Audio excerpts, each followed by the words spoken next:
Estamos de vuelta ya con Sebastián Niklicek y bueno, tengo que hacer una pequeña aclaración. Claramente habíamos tenido presentación e introducción, pero bueno, la patina fue mía porque llegué tarde, claramente. Y bueno, estamos con Acústica Marina hablando sobre innovación, emprendimiento, estamos hablando sobre empresas de base científica tecnológica, estamos hablando de investigación aplicada, estamos hablando de investigadores con vocación emprendedora. Y Sebastián, otros emprendedores que han tenido la misma motivación tuya, nos han comentado muchas veces que han tenido que elegir o les ha costado mucho el compatibilizar la investigación o las actividades académicas con la actividad de emprendedor. ¿Les ha pasado eso a ustedes? Son las políticas a lo mejor de o las universidades donde han participado? ¿Ven ustedes que existe un interés, un incentivo a que exista un emprendimiento de base tecnológica liderada por investigadores universitarios? O sea, yo puedo hablar un poco de lo que he visto en otras universidades, en particular también de lo que he visto en la Universidad de Concepción. Esto ya ha ido cambiando hace algún tiempo. De hecho, la Universidad de Concepción tiene un reglamento interno que fomenta el que se creen empresas de base científico-tecnológica desde la universidad. Y de hecho tiene varios beneficios para los investigadores que participan de esas instancias.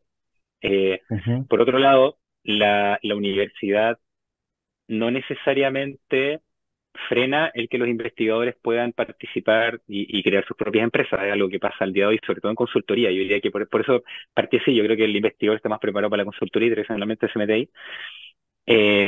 Siempre y cuando no tenga ninguna contradicción o conflicto con las actividades que realiza la universidad. Así, si yo no estoy aprovechándome de los recursos de la universidad para empujar ese negocio, no necesariamente hay un conflicto. Entonces yo creo que están esas dos vías. Por un lado, se permite, siempre y cuando tú cumplas con si tienes infinita energía y Claro. cumples con todo lo que tienes que cumplir en la universidad y extra puedes desgastarte para empujar tu negocio, eso es viable. O por otro lado, si necesitas recursos de la universidad y está muy vinculado a tu actividad de investigación, entonces puedes pasar por este tipo de camino de incentivo que ofrece la universidad. Y cuéntanos cómo está conformado tu equipo, cómo lo armaron, cuál es el componente comercial del equipo, cómo están distribuidas las capacidades técnicas, cómo armaron el equipo. Cuéntanos a nuestros auditores, por favor. Mira, Acústica Marina es una empresa, como lo dije, de base científico-tecnológica que desarrolla soluciones hidroacústicas con herramientas de inteligencia artificial para resolver problemas difíciles en el ecosistema marino. ¿Por qué esto es importante? Porque los socios fundadores de Acústica Marina, actualmente los socios de Acústica Marina, somos cuatro. Uno que es el director de tecnologías de la información, uno que es el director de hardware, que es básicamente ingeniero acústico, otro yo, que soy el ingeniero, perdón, el director de inteligencia artificial, y Marcela, que es biólogo marina, que es quien lidera la parte más, es la directora ejecutiva de la empresa. Pero si te fijas, los cuatro perfiles atienden a una pequeña partecita de la descripción que te di antes. Mm. Pues tenemos soluciones hidroacústicas, tenemos un ingeniero acústico que es uno de los socios, apoyadas por inteligencia artificial por nuestra propia plataforma, y tienes TI e IA para resolver problemas en ecosistemas marinos, principalmente vinculados a la conservación. Entonces ahí está Marcela. Entonces armamos un equipo, o sea, de hecho, la solución y la propuesta de valor de acústica marina se armó juntándonos cuatro amigos a decir, bueno, pero ¿qué podemos hacer con lo que sabemos hacer los cuatro? Entonces, de Ujú. ahí surge acústica marina, además de la detección de la oportunidad. Entonces, al día de hoy, eh, cada uno ha liderado la conformación de su propia área. Yo creo que las áreas son de naturaleza distinta, porque Ujú. el área de hardware necesita estar mucho en conjunto, porque están armando algo que es físico, ¿no? Que existe en el mundo real y que hay que tocar, que hay que manipular. Está completamente o prácticamente completamente emplazada en Valdivia. Por otro lado, el área de dirección ejecutiva y o administración, que está liderada por la Marcia y por Víctor, son áreas que pueden trabajar un poco más deslocalizadas, y lo mismo pasa con software e inteligencia artificial, en donde nosotros, como ya teníamos una experiencia grande, hemos podido ir armando equipos con un poco los cracks con los que hemos ido trabajando en el pasado, que los invitamos al proyecto y lo logramos fundar. Oye, y las Y competencias Seba, o capacidades más, disculpa, Fernández, para cerrar el tema, competencias o capacidades comerciales la tiene la CEO y temas de administración, finanzas, lo tienen externalizado, lo hacen ustedes mismos. No, no, yo diría que la parte comercial en general está un poco repartida entre la Marce y yo. En general los dos tomamos un poco ese rol, obviamente por una cosa puntual del rol, un poquito más liderado por la Marce, pero los dos tenemos harta experiencia en eso. Y la parte más de administración y financiera de la empresa también. O sea, tenemos un gerente que es Víctor, que es quien lidera esa área, pero eso está completamente internalizado. Sí. Oye, Seba, y en esa misma línea, ¿cómo han compatibilizado ustedes la empresa que es una empresa de base científico-tecnológico con un ciclo de vida más largo también, con la necesidad de mantenerla viva? Me imagino que el levantamiento de fondos públicos ha sido uno de sus pilares de estrategia. ¿Cómo lo han hecho? ¿Están con algún tipo de financiamiento en estos momentos? ¿Están buscando algún tipo de levantamiento de inversión en el corto o mediano plazo? Cuéntanos un poquito de eso, de las lucas. Esa es justo la pregunta clave, porque, eh, como les comentaba, eh, parte de los socios ya tenemos bagaje en levantar proyectos, pero efectivamente, si uno levanta un SaaS o uno levanta una empresa de consultoría o etcétera, son formas de financiamiento, vías de financiamiento distintas. Una de las cosas que nos preguntamos cuando creamos Acústica Marina, que estando de moda todo este boom de las startups y del capital de riesgo, es si queríamos entrar realmente en esa carrera, porque efectivamente, como comenta Fernando, es súper importante que esta empresa de base científico-tecnología tiene ciclos más largos. Entonces, en general, tienes que levantar mucho capital, te penaliza mucho, y como no vas a tener flujos tan pronto necesariamente, eso te penaliza más todavía. Entonces, salvo que logres encontrar al inversionista que crea en el propósito y esté dispuesto a arriesgar más.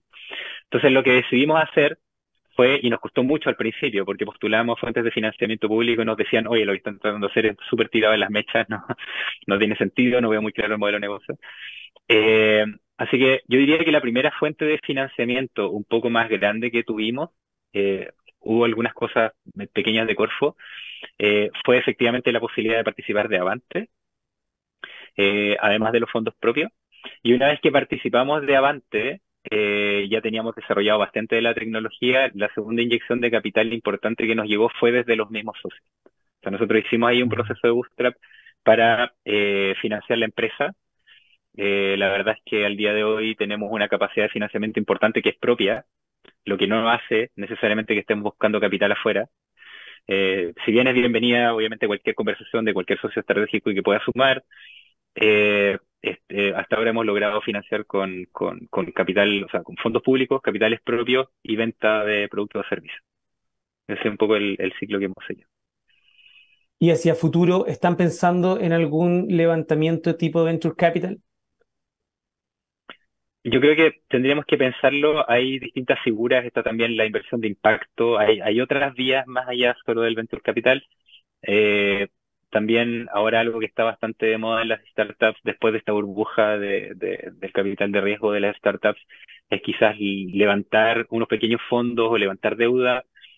Nosotros tenemos objetivos que son bien ambiciosos, ¿ah? Nosotros queremos construir la red hidroacústica más grande del mundo. Esto es súper importante porque se imaginarán, como cualquier aplicación de inteligencia artificial, en la medida que uno tenga más datos y más variados, se habilitan un sinfín de posibles aplicaciones. Así que vamos hacia allá. Y sobre todo apalancado, vinculado a los procesos de internacionalización que ya estamos teniendo, podría ser. Podría ser que estemos abiertos a levantar capital, sí, de todas maneras. Oye, Seba, y en esa misma línea, porque claro, usted lo dijiste hace un rato, ya han tenido presencia, se tienen que mover mucho y se han movido dentro de Chile, pero acabas de comentar que también están pensando ya o dando sus primeros pasos fuera del país. Cuéntanos un poquito dónde lo están haciendo y cuál es esa hoja de ruta que tienen previsto, porque quieren generar la red hidroacústica más grande del mundo, pero me imagino que van a ir por etapas. Cuéntanos un poquito de esas etapas de proyección internacional. Mira, algo que nos interesa mucho es hacer crecer la red en Chile. O sea, podría bastar con tener cubierta la costa de Chile para tener la red hidroacústica más grande del mundo. Y en Chile tenemos un laboratorio natural privilegiado. Así que nuestro primer foco es poder ampliar la red lo máximo posible en Chile.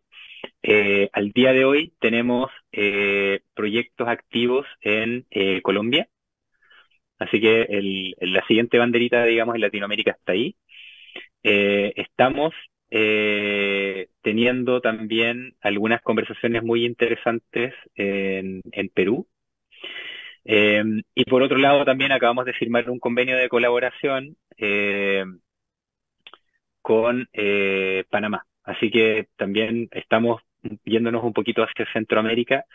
Me va a tocar, de hecho, estar ahora a fin de mes también o principios de octubre en Guatemala como invitado en un evento también hablando de acústica marina, así que estamos empezando también a emprender algunas de las acciones comerciales en Centroamérica. Esa es un poco la hoja de ruta, siempre tratando de priorizar la costa del Pacífico, porque para armar la red necesitamos que de alguna manera las estaciones estén conectadas, así que nuestra hoja de ruta tiene que ver justamente con crecer en la costa del Pacífico lo más que podamos, siempre privilegiando el desarrollo por ahora en Chile, a pesar de que estamos poniendo otras banderas. Oye, Sebastián, ¿y otras aplicaciones distintas, complementarias o accesorias a temas relacionados con el mar, el océano, digamos? Hemos tenido varios entrevistados que de repente nos cuentan y tenemos una papita, efectivamente estamos viendo o aplicando la tecnología de nuestros algoritmos a un mercado distinto, complementario. ¿Qué nos puedes contar? ¿Hay como alguna primicia? Mira, yo creo, lo que pasa es que el foco de acústica marina en realidad es más grande, ¿ya? Ujú.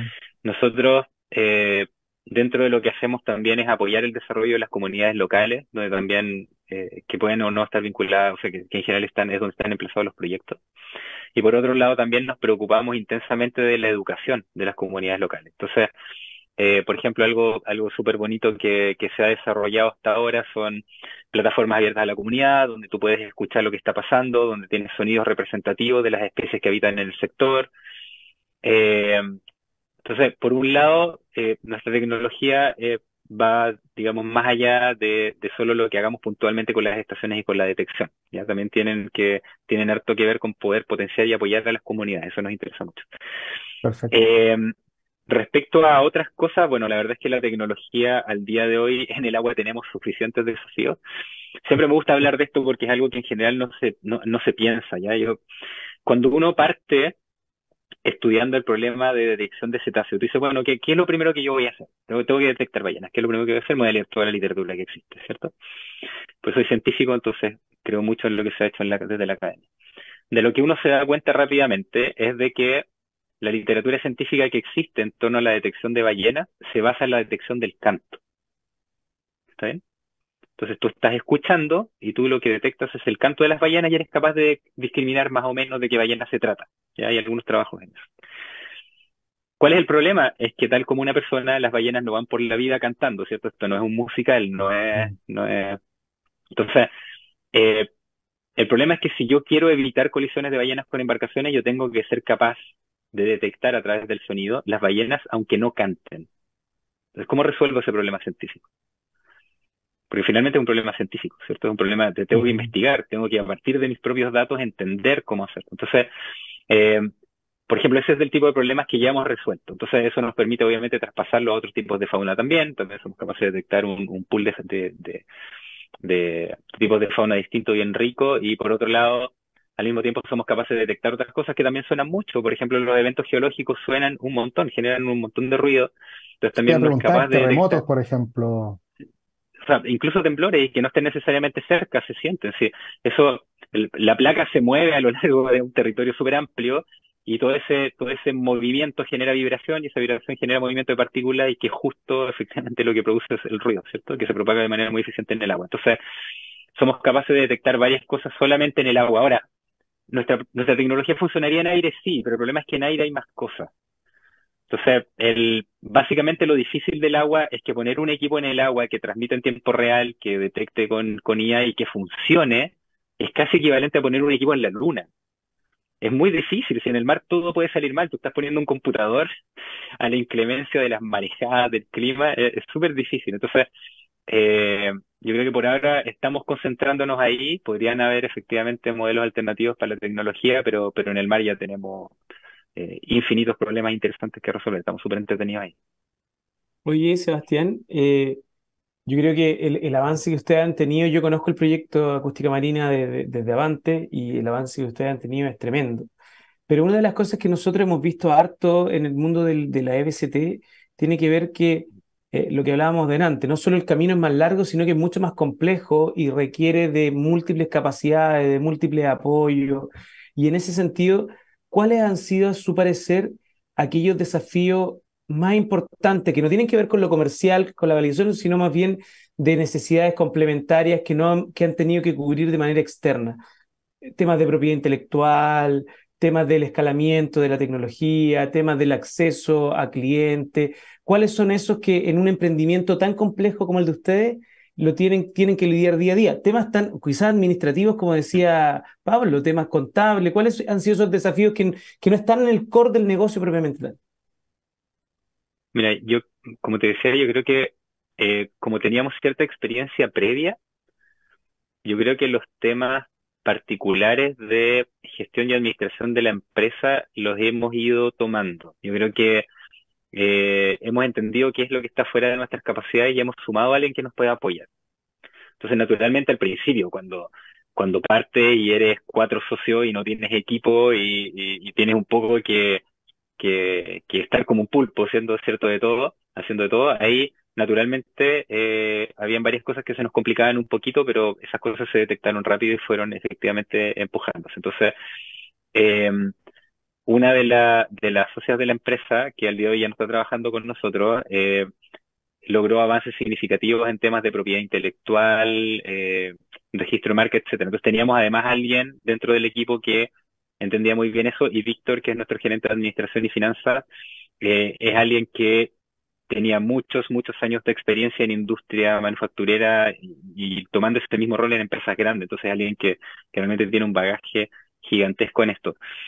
Yo creo que hay también otros desafíos. Quizás si tuviese que pensarlo, me parece que parte de los desafíos que enfrentamos que pudiesen ser difíciles tienen que ver con, por ejemplo, con los temas logísticos, porque hay todo algo que tiene que ver con importaciones. Nosotros necesitamos algunos insumos para poder armar lo que armamos.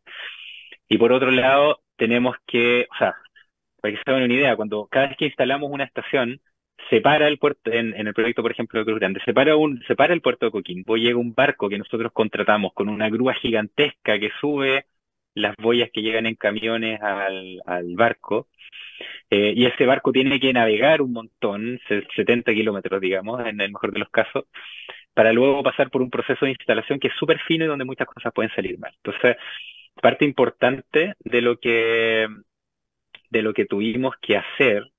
También tenemos expertos para esto en la empresa, entonces trajimos a toda la gente clave, pero eso era súper ajeno a lo que estábamos acostumbrados a hacer. O sea, paralizar un puerto para cargar todas las cosas encima y finalmente hacer este proceso de instalación que, como les digo, es como similar a llevar algo a la luna, es una locura. Yo creo que el ir juntando finalmente todas estas partes y poder hacer que además que haya una colaboración súper natural entre todas estas personas que tienen capacidades muy distintas, fue quizá un problema desde la gestión, y yo diría que la logística fue una de las cosas a la que le tuvimos que poner harto esfuerzo para poder coordinarla bien.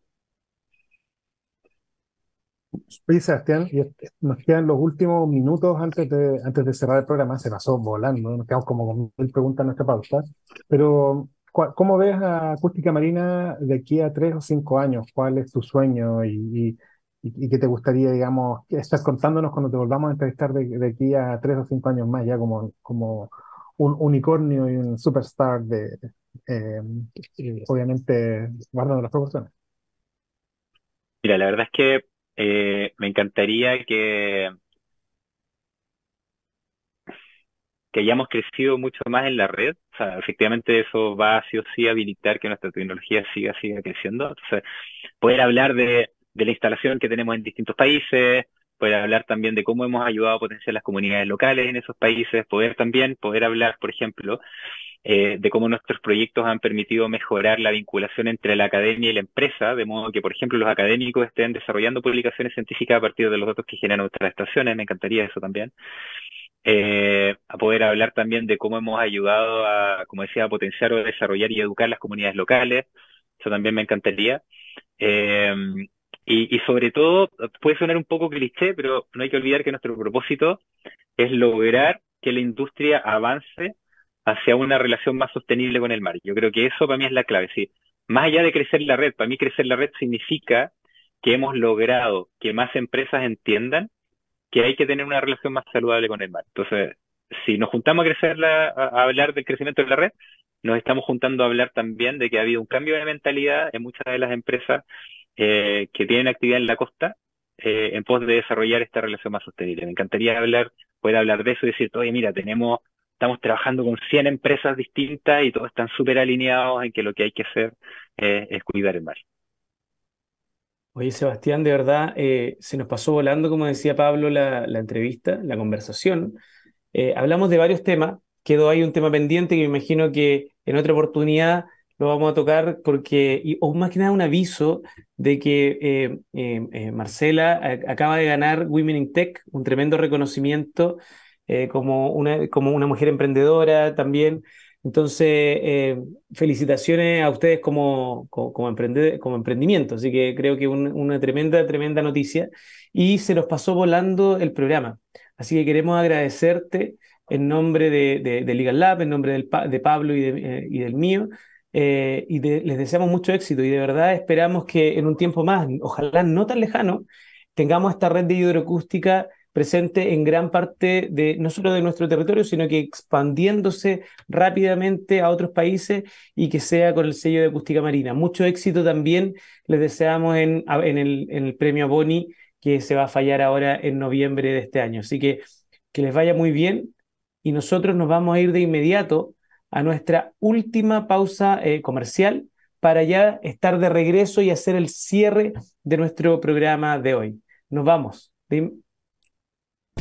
Síguenos en las redes sociales, Instagram, Twitter, Facebook, LinkedIn, como @Divox Radio.